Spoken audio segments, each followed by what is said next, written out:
I'm a 19-year-old woman, and this story starts when I was 6, though I didn't understand the full picture until much later. My mom died in a car crash. Instant, no hospital, no goodbye. There was no father in the picture, and no one from my dad's side ever came forward. My mom had one sibling, my Aunt Lenora, who ended up taking me in. I was told she stepped up so I wouldn't go into foster care. At the time, I thought she was saving me. She signed the paperwork, let me move into her house, and I guess that was that. Everyone made it sound like some touching family reunion, but I remember the first night I stayed there.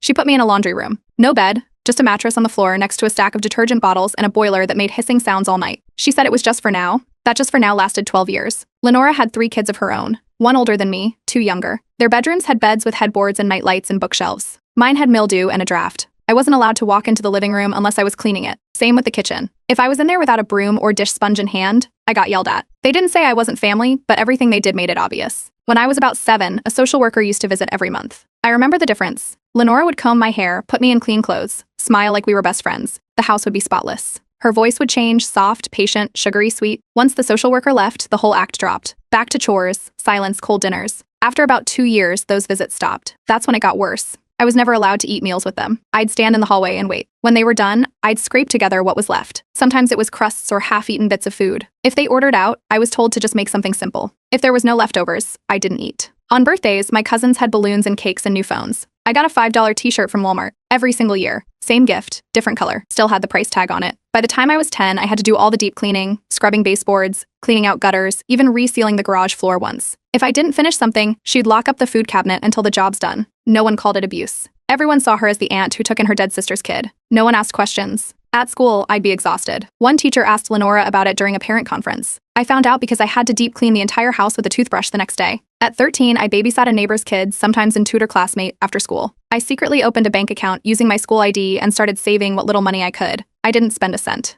just tucked it away. At 14, something clicked. I overheard her bragging on the phone about her tax breaks and extra support since she took in a child. I asked my school counselor how adoption assistance worked, pretending it was for a project. Turns out, adoptive parents get a monthly check, food support, and other benefits until the kid turns 18. She was cashing in on me. That was the moment I stopped calling her Aunt Lenora in my head. From that point, I started keeping records, everything. Screenshots of texts where she'd threatened to withhold meals, photos of my chore lists, voice memos where she'd say things like, "You're not my real kid, don't forget that."